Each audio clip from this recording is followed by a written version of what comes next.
Hey guys, today it's about balancing act, mastering oil, scalp, and dry hair with hydration. With that and more here at the Hair Wire.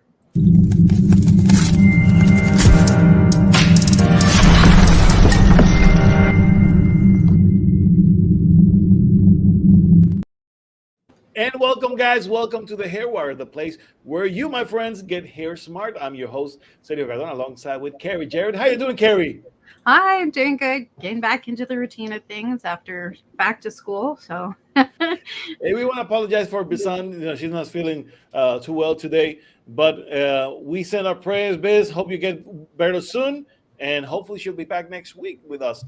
Now, Carrie, today we have an amazing subject, and it's about this juggling act, mastering oily scalp and dry hair. I mean, you see it all the time. As you're styling, a lot of people they go like, "Well, I have a oily scalp. I need to wash my hair more, but my hair gets drier. I don't want to wash it. What do I do?" How do you manage that? How do you manage to keep it in balance and, of course, make things better for this type of group of people? Because it's not something for everyone, by the way. no, no, honestly, I see it all the time with the dry hair and oily scalp. And usually I see it during either high stress or environment changes, such as seasonal changes or environment changes. And people are forgetting that they also have to adjust to their new climate or their new situation. So I see it all the time and people trying to compensate. So we are here to help you because, yes, if it doesn't get under control, it could turn into more serious things. And that's where Sergio could talk in because he is the expert in everything scalp related. And so we thought it was a great time to talk about this, especially with seasonal change where I am. And I know season changing, a lot of people are struggling with headaches with the barometric pressure and season coming changing. So There's a lot of season changes. I mean, we're moving from the summer now to the nice, autumn type of weather. By the way, how cold is right now, Canada? right now it's beautiful. It's Yeah, the it should be. yeah, probably what is it today? I'll look exactly. But it's fun because like in the morning in September, usually where I'm at, you'll go to school all freezing cold, and then by lunchtime you're looking for shorts and a tank top because it's so hot. So That's the truth, about this season. That's the truth about this season. You got some cold, you got some heat. You got it all. Over here in the island of Puerto Rico, we're still hot. No cold weather whatsoever. so does it change dramatically the weather where you are? Like No, it just goes from little hot to hotter, hot, hot, hot. no, That's what is hot, hot, hot? well, over here, it's not about too much about how high temperature goes because we can get to 110, 115. But the most important thing is about the humidity. The humidity over here is crazy. It's crazy. Now, over here in Puerto Rico, we're now at the peak of our hurricane season. So if nothing happens in the next few weeks, we're good. And usually for this time of year, we have the hottest weather recorded during the year. So it's heat. It's heat on the season right now, and usually it calms down a little bit during January. Well, we get a bit of a breeze type of weather. More Now, what is that temperature for you though? 82. Really? That's like warm for us. It's so warm. Yeah, I know. Today you were asking about the temperature right now. I just looked it up. So 18 degrees right now where I am, and it's 64 Fahrenheit where you are. That's That's cold. warm. That's why I said, how cold is Canada right now? Because for us here in the Caribbean, that's pretty cold. Yeah, and those who don't know the weather, so Sergio's in Puerto Rico. I'm in northern Alberta, Canada, by Edmonton, and we could have cold winters that go below zero, like minus 30 Celsius. So I don't know what that is in Fahrenheit, but I'm looking here at 110 Fahrenheit. That's 43 degrees for us. That's crazy. Yeah, too hot for me. I would be Yeah, hot You'll red. be melting. You'll be melting over here in the island. Oh, geez. Okay, It's so crazy, that being crazy said, hot. with such a dramatic difference in weather, this is a great topic because we have different elements that we're dealing with: humidity, extreme dry, weather change, all of it. So let's talk about point of views from the different climate changes because I'm very experienced with the very dry, cold, dramatic changes in weather, and you're very experienced with the very extreme hot and humid weathers. And how does it play with scalp oiliness, brittle hair, dry hair, and so forth? So maybe you want to start that pathway for us. Sure. Well, basically over here, because of the hot weather and the humidity, you see a lot of people with oily scalp. That's a major issue over here. Um, and although not saying that people get dry scalp or anything like that, but when it comes to the type of patient that I see on daily basis, I have to say that around 8 out of 10 of my patients they have some sebum related issues. Now, considering the time of the year, because of the humidity, you see a lot of dryness in the hair because, again, people are sweating constantly. And of course, you need to add moisture to the hair to keep up with the humidity and to keep up with the heat. So it's very interesting to see, in other places, you might want to do the other way around. But over here, when it's hot and humid, you want to keep hydrated as much as possible. So you want to hydrate your scalp and hair as much as possible. The thing is that whenever you're dealing with sebum, for instance, people who has a high activity of sebum on their scalp, you want to keep that hair and you want to keep that scalp as clean as possible. And I use the term clean instead of dry because again, you want to moisturize, and there's a big difference, about keeping things clean versus dry. Two different subjects. So how do we manage? How do we balance those things out? Well, usually the first thing that we want to make sure is that the production of sebum is normalized. Whether we are experiencing seasonal changes, you want to make sure that the sebum production is normalized. And what I mean by normalized, I'm talking about the right pH level. I'm talking about the volume, and I'm also talking about the possibility of high production of lactic acid and squalene. We have mentioned this many times before.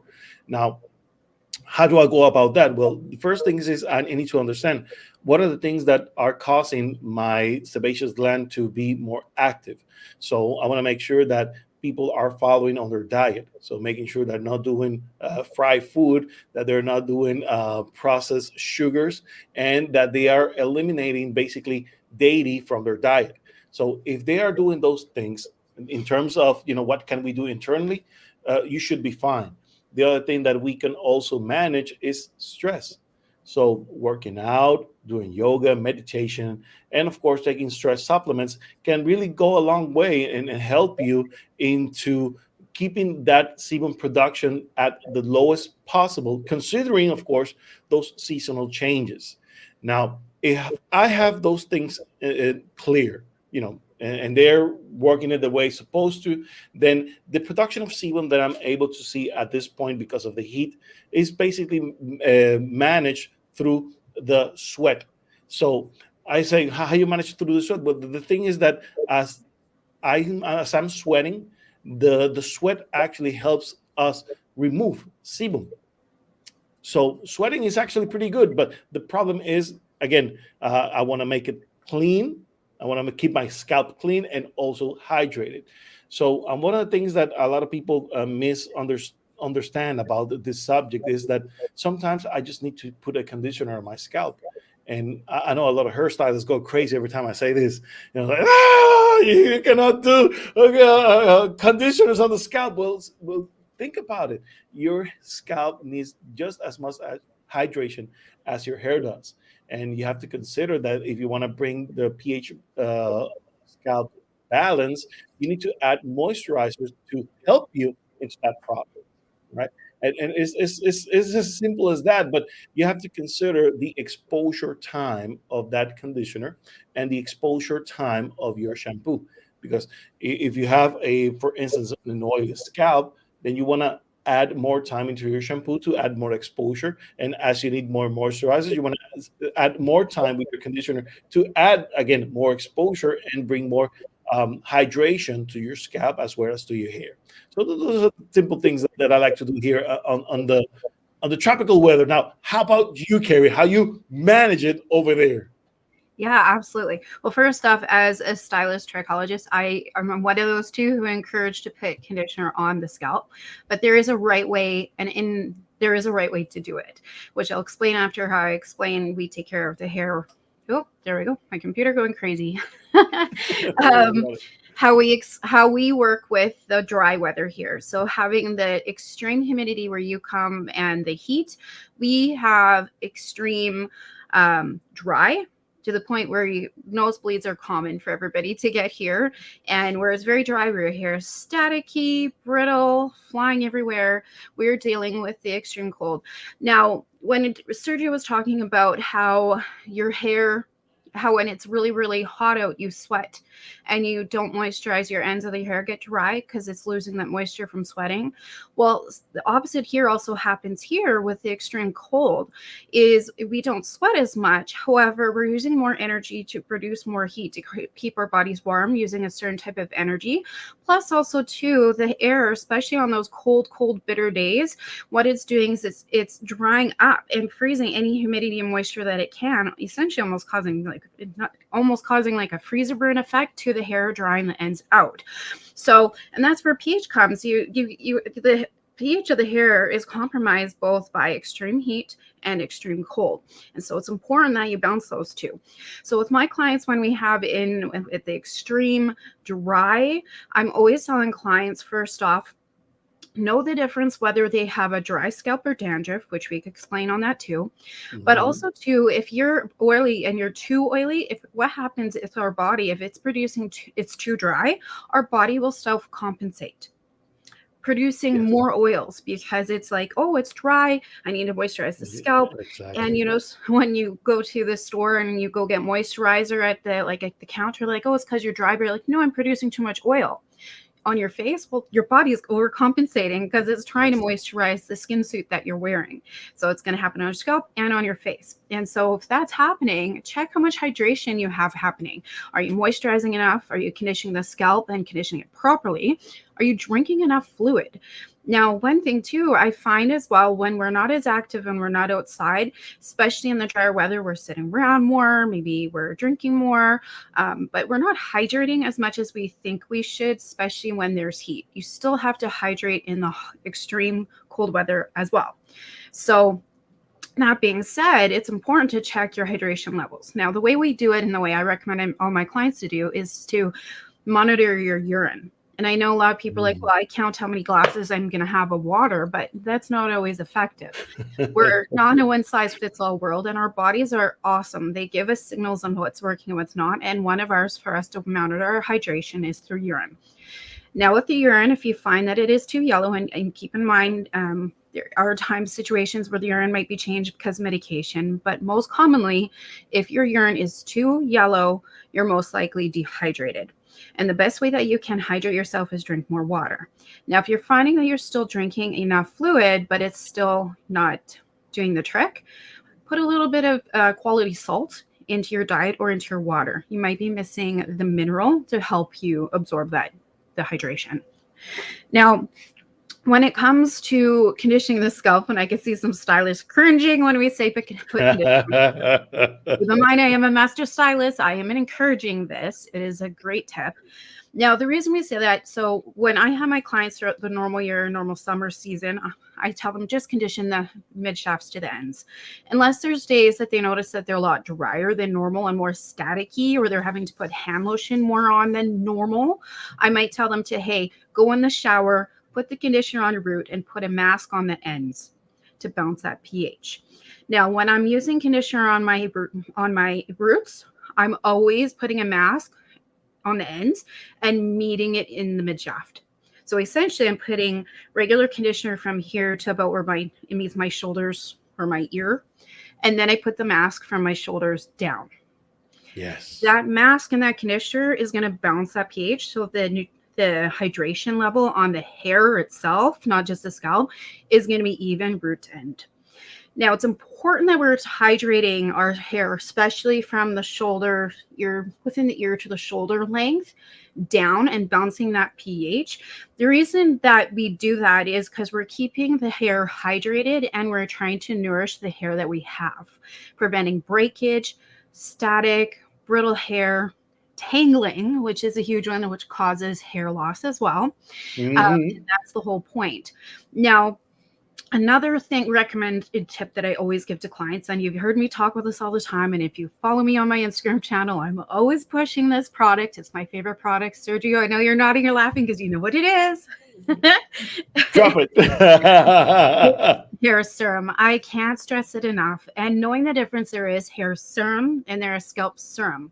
I'm pushing hair serum. Now, the reason we use hair serum is we're balancing again the pH of the hair. By the time we go and shampoo and wash our hair, those natural oils that would traditionally go from the root to the ends and moisturize the ends of the hair, by the time we go to the shower, it hasn't had a chance to reach the ends of the hair. And so by that time, we're hopping in the shower and scraping and cleaning it off, not giving the ends of the hair any hydration. So to compensate that, that's why we're going to use a natural or a hair serum to help put that back in, almost an essential natural oil to help condition the ends of the hair that didn't have a chance to get moisturized by your body's natural oils. I can't stress it enough. I recommend people, whether you're in the high humid, high dry, where say Sergio is in Puerto Rico, I recommend my clients here in the dry weathers. If anything, if I do change anything, is maybe the beneficial factor one might offer. Maybe the one down where Sergio is, I might recommend an anti-humectant to help with frizzy hair, or I might offer here in northern Alberta something more hydrating and with higher nutrient that's going to be a little richer to help weigh the hair down a little bit more. Yeah, I recommend it to all my clients, and it's going to be a game changer, especially when you're trying to grow your hair long, wherever you are. It's about balancing the pH. Extreme hot, extreme hot, extreme cold.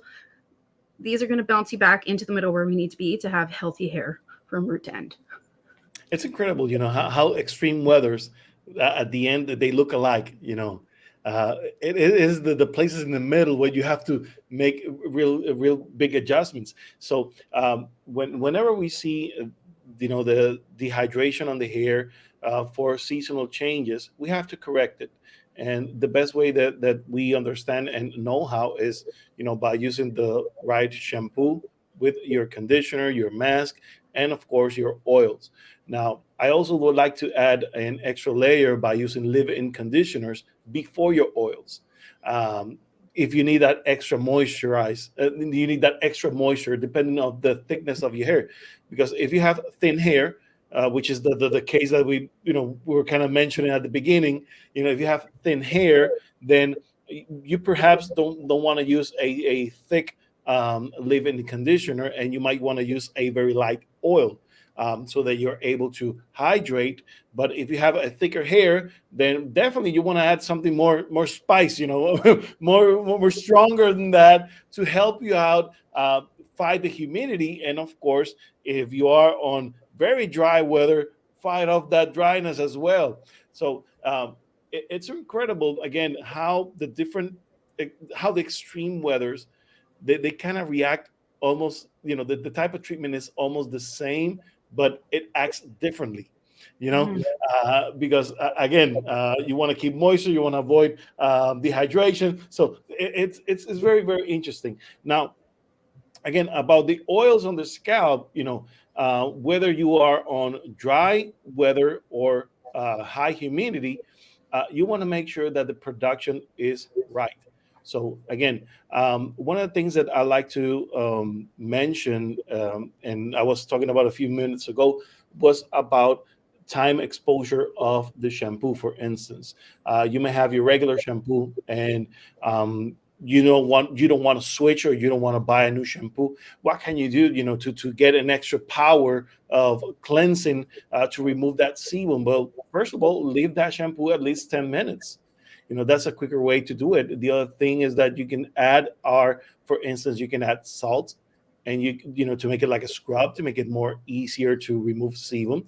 And also you can add essential oils. For instance, I like to use a lot for tea tree oil. I love it. I love that thing. Be my And favorite. Yeah. adding tea tree oil to the shampoo can really help you out, bring out that sebum from the follicle, and to keep your pH balanced And kill any alongside. bacteria too. Yes, It's very important, antibacterial. because whenever we talk about sebum, one of the things that really happens is that you get more bacteria, you get some type of malassezia fungus in it, and if it drops at the same time a little bit of Demodex, then you have a power bomb in your scalp, and you definitely want to get rid of it. But for milder things, definitely just adding some extra exposure to the shampoo can really go a long way without actually having to buy a strong deep cleansing shampoo. You know what I'm Now, saying? I want to throw in a tidbit. I got this asked a few times. Well, I get this asked lots. How to know the difference if you're oily because you're dehydrated, or you're oily because you're stressed, or oily because of hormone changes. There are going to be different avenues to approach when you're approaching also scalp and your hair being a little too oily. I know I see a lot of kids going through puberty, or any people going through hormonal changes. It may be caused by that, but there's always a trichologists who are able to kind of cue that in. I find that usually if it's simply because of hydration or because of um, dehydration, it's a quick fix. It usually corrects itself within a week or two. But if it consists and persists after about 2 weeks plus, then that's usually when we know there's also hormonal issues.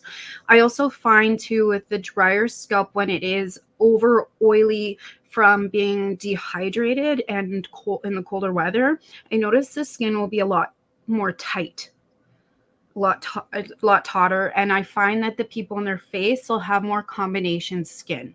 They'll have the dry around the T line here, Hmm. and then they'll be very oily on the cheeks. And usually I know that is because of a hydration factor. Now, if it's because it's really too hot and sweaty, you can usually feel it from the person. It's quite obvious. It's because they're sweatier, they're working out more, and you get those questions to find out how sweaty they are. But usually those questions will help you to answer that. Now, if you find that you're still quite oily after not correcting your hydration or balancing the pH of your hair with the topical solutions we talked about, conditioning and shampooing, that's when you might want to address, be like, hey, maybe there's something more going on. So, Yes. yeah. And there could be factors with stress, and stress is not just mental stress. I cannot reiterate that enough. There's 4 areas of stress that we examine in my practice, and that is intake stress, so anything your body absorbs and consumes. I have celiac, I have cross contamination.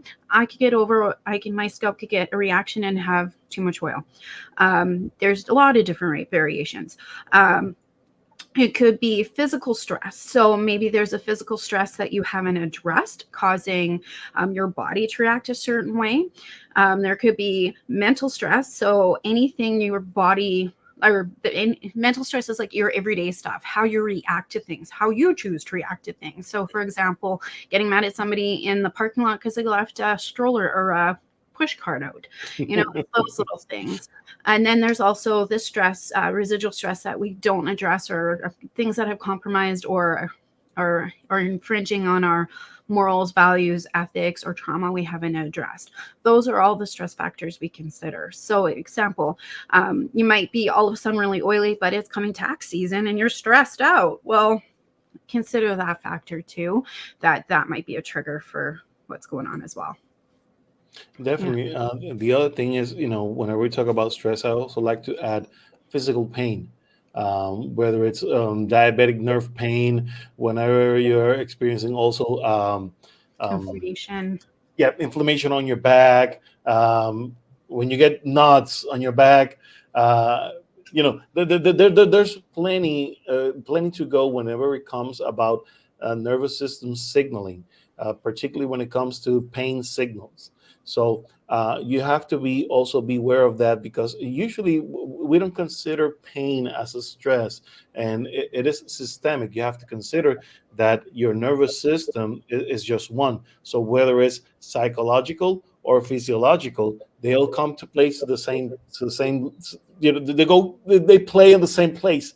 So those messages will follow through that nervous system, and of course can create those chain reactions, if we may, where it finally goes down to your sebaceous gland and starts producing more oil into your scalp, leading, of course, to that sebaceous scalp. So what can we do about this? Well, there's plenty of things to go around whenever it comes about stress. The key factor is, as just Kerry was mentioned, it's about identifying it and not trying to, to, how we say, downplay play it, yeah, play down, downplay it. I Downplay. don't Yeah. downplay. Okay, try not to downplay it. Or Thank you ignore for it. that. Or ignore it. Yes, because that's the problem. I mean, if you ignore things, it's gonna keep accumulating, and when it comes to, you know, when the push comes to shove, as you know, you guys like to say, you're gonna be tied up, and you're gonna be facing a large, bigger bull than you were meant to, to handle. So, uh, work with your stress. So if your mattress is giving you pain, do something about it. Put a topper on it. Your pillow, if you need to change it, even the bed sheets, if you need to change it, do that. As long as you get a better quality sleep, let's do something about the noise. If neighbors are too loud, I don't know, put cup holders all over your room, to isolate the sounds. Whatever you need to do to manage your stress, anything that can, compromise your nervous system. So one of the things that I like to do, for instance, is I love using 5-HTP, and I love using CBD oil. I mean, those are my two go-to supplements whenever it comes about stress, and also can help us manage pain as well. Because the thing is that whenever we talk about stress, we forget that also pain uh, acts in the same level. So by using stress reducing supplements, it can actually help you out with the pain. Now, you have to remember that with pain comes also inflammation. So you want to make sure that you're working your inflammation as well, to make sure that those pain levels are being reduced. That way, you are able to manage more of that stress. But at the end of the day, if you're struggling with, psychological issues, I mean, you just need some therapy. You need to talk to someone, and do whatever you can. But if you are able to go to a therapist, if you're able to go to a psychologist or psychiatrist, even a counselor, can definitely help you out, manage and give you tools to properly manage that stress. That's, I cannot stress enough, and pun intended, to do something about it. Because you see, for a lot of people, stress can lead to heart attacks, brain issues, even Yeah. diabetes. But for some, stress is going to lead out to hair issues, hair loss issues, and even oily scalp. That's one of the things that can happen. So understanding, where does your oiliness comes from, allows you to move around and start working directly to the root cause of it, and allows you to, better get a better quality life. Yeah. 100%. Yeah, I love that you talked about that with stress. Now, I'm going to give my little tidbits on the stress management, mainly because that's what I preach all the time too, is the stress management. And my two favorite things for managing my stress are feeding my soul.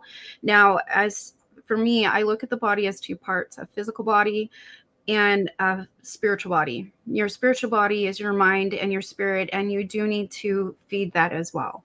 And those are doing activities that fill your cup, whether it be going to an organization or a church, or visiting with friends that fill your cup. And keep in mind, there are friends that pull from you, and there are friends that feed you. Those are things that are gonna fill your cup. Those are those activities that you get lost doing.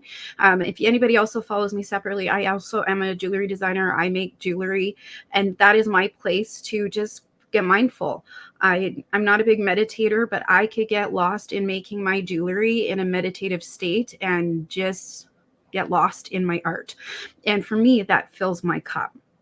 So it's very important that you feed your spiritual body and your mind body at the same time, filling your cup, because it's going to help you with distressing. And oftentimes you can have such a hot, spicy attitude, and just have something to bring you down will help neutralize your stress levels to a natural neutral level. It's all about balance, right?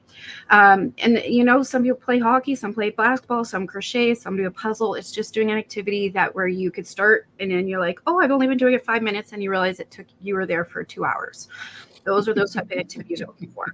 And then, of course, exercise. I cannot express enough how important it is to have exercise. And I know some people might be like, well, I physically can't move. I'm too sore. There's always ways to do exercise. There's exercise to do in your chair. My grandmother and my grandfather were in a senior home. I know there was exercises where you could do in the chair, and I know they have a lot of stuff on YouTube. I know there's also synthetic ones where you could sit and just do crunches. Like right now, I'm doing stomach crunches. You wouldn't even know. So it's, just getting physical. It's the whole point is to get your heart rate up. And that heart rate up is going to help improve the distribution of nutrients and oxygens and create energy to help give you more energy. And that energy is also going to in turn help you have more energy. 20 minutes a day, even if it's 10 more minutes in the morning, 10 minutes in the evening, it's so critical. And it's funny, my family knows if I haven't done just something like that to feed my physical body and my spiritual body, they're like, hey, Carrie, go do something. Go for a run or go make a pair of earrings. Yes, please do something out of here. Yeah. Right here. Have a drink. 100%. I mean, the thing is, we have that capability. When we're stressed out, we get everyone else stressed out. So yes, sometimes you need to take a chill pill and then some, to properly work your thing around. That's the thing about stress. It gets not just yourself, but it gets everyone else. And unfortunately, we can take it out on people that didn't deserve it, and we put in stress out. So stop propagating stress. If you got it from someone else, it dies with you. You just shut it off and you turn it down, and that's it. It dies with you. Don't turn it back. Don't send that fire back again to someone else. Keep it, manage it, put that fire out. That's it. That's it. Get it out of your system. That's it. Now, let's go back to hormones, Carrie. Now, we know that there's a lot of stress in hormones as well. Now, we understand that, of course, because of stressful situations, our endocrine system can act upon it. What are some of the things that you usually see with stress and, of course, hormones relationship?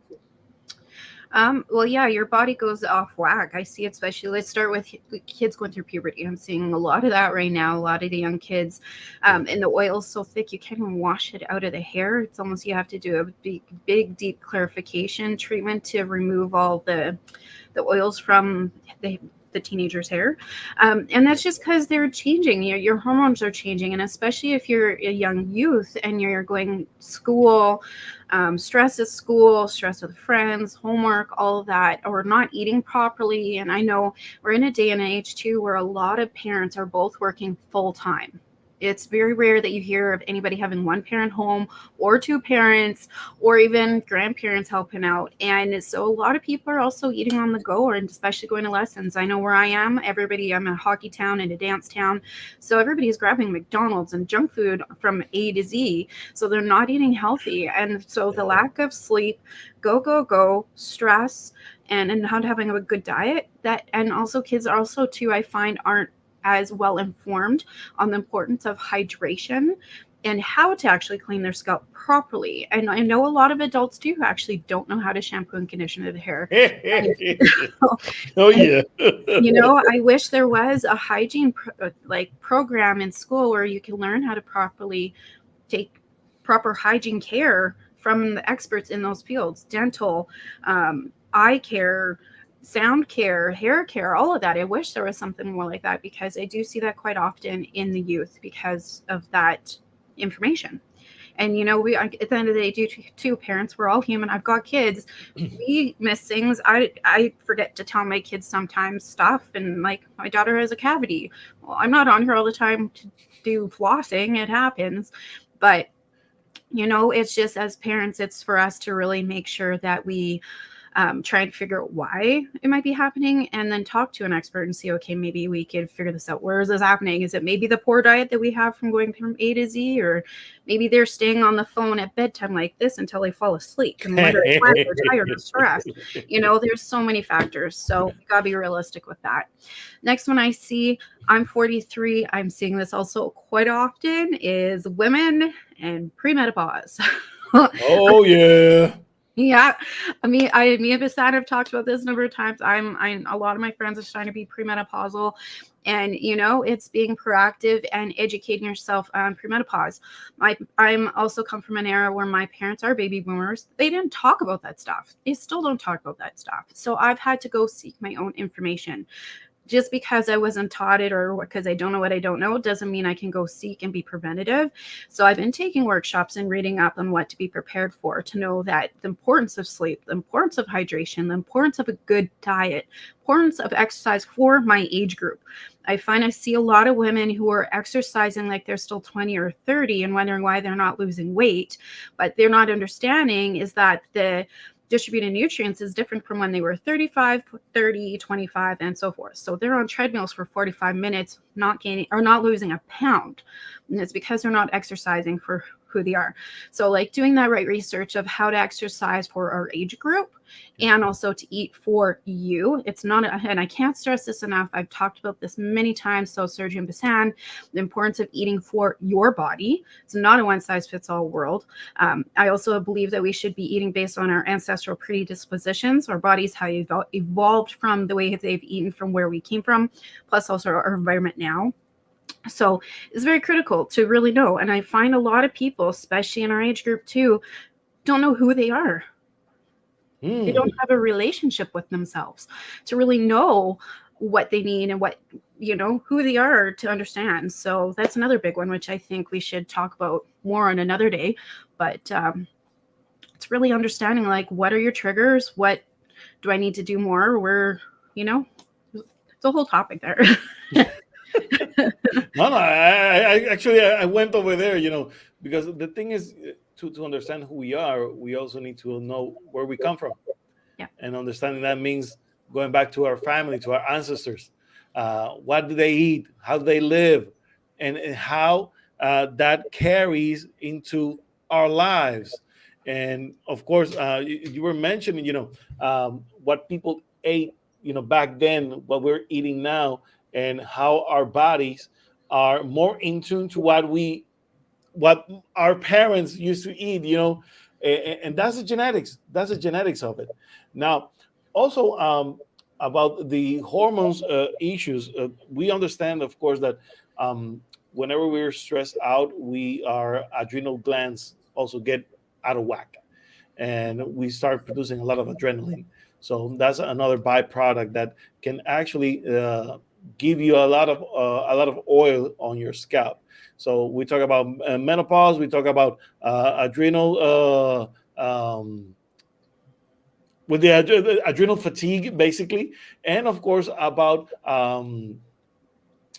puberty in our youth. On our youth. Now, other sources are also, the diabetes, if you have a problem with the sugar, and of course the thyroid issues. Those are usually one of the big ones, mainly whenever we talk about hormones. But those, because those are the bigger ones, are kind of easy to understand. But how about little changes? How about if you sweat too much, hyperhidrosis? If you have some of that, what about acne? What about facial hair, body hair? Those are the type of things that we need to look at and to see what's going on, what's happening. How can we make this better for everyone? I lost you for a second, but thank God you're here. I was like, oh my gosh, I'm doing this alone. Oh, yeah. No, but the things, those little hormonal changes play a big role and can definitely give you a sense of what's driving your oily scalp. And because of excessive oiliness, one of the things that also can happen is that our hair gets dry because of oil itself. Particularly if the pH level is not up to par, that sebum is gonna burn your hair. So that's one of the things that we also need to keep in mind. But usually on regular cases, just simple oily hair and dry, oily scalp and dry hair, you don't see that combination. Hey, Bisan, she says hi. Also, we want to say hi to Dr. Shawan and Mita Dash and Dorinda Billard and Brianna Hawkins, all saying hi as well. Uh, so we're on the closing minutes, guys, and now you're turning up the heat. A lot of people showing up right now. We're on the last few minutes. The thing is, uh, with hormonal imbalances, it's about keeping your eye out, keeping an eye out and making sure that things are the way it's supposed to. All right. So the next thing is we talk about stress, we talk about hormones. And finally, we're going to close out with this one, diet. Now, Gary, what can we do in terms of diet? Well, with diet, it's really understanding your body and what you can eat and what you should eat, and just having a really clear understanding. First off, as first cue is starting with your ancestors. What did they eat? Mm-hmm. For example, the reason this is a hot topic for me in Canada, where there's a lot of different cultures here and a lot of mixed cultures here, so a lot of diet issues, and diet's always a big thing where we talk. So for example, I'm Celtic European descent. I am Canadian, but I am a strong Celt in my roots and Polish roots. And so for me, I eat a lot of more of a root vegetable carnivore fermented food diet. I thrive better on that. And it's funny because I did do the Celtic diet for a good portion of time to kind of experiment with it, and my numbers were impeccable. I check my blood every month. I have a rare blood cancer, so I have to check my blood on a regular basis, and my hematologist team was even like, Carrie, what are you doing different? I was eating based on my ancestral predispositions. I even lost 18.5 pounds and I wasn't even trying. It was great. And everything fit perfectly. Inflammation went down, but that's how my ancestors ate. Now, my husband, on the other hand, he's not. He's more the French European and Germanic route. And so he did the diet, but it did affect his guts and it did affect his gout. It affected a few things with him. So we're like, okay, well, let's try your family heritage diet, which is more Mediterranean. And we did that. And I ended up, and I know it's a really great diet for a lot of people, but also consider the ancestral predisposition. But for myself, my uric acid was cautionary low. My numbers were out of whack. My hematologist team called me back after I checked my blood after that one. They said, Carrie, what you were doing before, go back to it because your numbers are out of balance. And so it's really important to understand, how to eat. And yeah, and I even have some friends that are of Asian descent. They cannot have any dairy. They have dairy, they have inflammation. Exactly. Yeah, so it's just really consider like where you come from. Cabbage, for example. I grew up on cabbage. My cabbage is a huge staple in my family. I have friends that eat it, and they are noisy creatures beside me after they eat it. So, but my body, I'm okay eating it. So it's really understanding your body, where you come from, how to eat for your body. And there's a lot of vegetables too. With my condition, with the essential thrombothemia that I have to be cautious of high rich green foods. And it's funny, a lot of the foods I have to be cautionary on are foods that my ancestors didn't even eat a lot of. So it's pretty neat once you start understanding epigenetically nutrition. Yeah. Now it's a great thing, adding the right nutrients to our body can definitely improve the quality of our sebum. For instance, one of the things that I also like about dieting, more than just the things that I need to avoid, I need to understand the things that I need to take in. So, what are the things that I need to take in if I want to make sure that my sebum production is correct? I want to eat healthy fats. Yes. Healthy fats, guys. I need to add my omega 3, 6, 9. I need to add my avocados. I need my nuts. I need almonds. I need fish. We need Fish. fish. All right. Ah, We need seeds. we need those omegas, guys. We need those omegas, and we need a variety of them. Now, please, for the general public, understand there's not just one type of omega 3, Yes. about 4. There's not just one type of omega 6. Yeah, 3, yeah, 2. There's more than just one type of omega 9. So follow onto the types of omegas, and you will see that they come from different sources. So you want to grab from all sources and make sure that you get your omegas in your body to get your fatty acids. Once you get those fatty acids into your bloodstream, and the good ones, you're going to help with your cholesterol. You're going to help with your, of course, with your sebaceous gland. The how your body produces that oil changes just by adding the right fats into your system. Stop the fried food. Those are not good fats. Those are bad Exactly. Those are not the good fats. And when you're eating steak, put that fat away, cut it out and eat your steak. But, that excess fat, you want it out.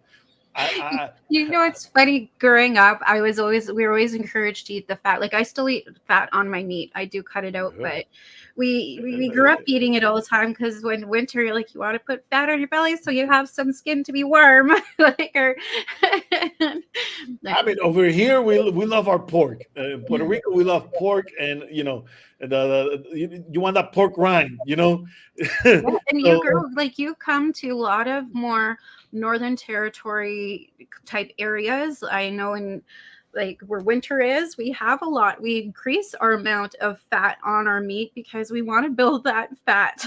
but you want it in the right places. Good fat, not bad fat. There's good fat and there's bad fat. So there's a science behind it. So Hey, there are plenty of ways to add to to a good fat diet.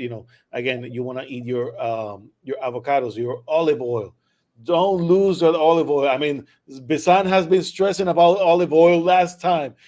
Eat your olive oil, add olive oil to your diet, because olive oil is going to help you tremendously. And also, a lot of people, they like to cook with coconut oil. Again, another great source. The idea, guys, is that by adding the right oils into our body, we are able to produce better quality of sebum on our scalp. And again, by reducing the stressors, we're able to control the production. And by doing that, our hair is going to be healthier, and we are going to be able to promote healthier, hydrated scalp and hair, because we don't have to deal too much with the scalp, and we're just hydrating. And hydrating can be simpler if your scalp is acting right. Get it? We're going to leave you with that note, guys. We want to thank you for tuning in today. Uh, Hope to see you next week. God bless you all. Anything you want to add before we go, Carrie? no, We're good. balance your pH. Balance your pH. That's That's the main thing. talked about at the beginning. So if you're coming in this end, watch the whole thing. That's right. Balance that pH, get that dryness out, hydrate, and get that sebum in control. We'll see you next week, guys. God bless you all. Till then, bye-bye.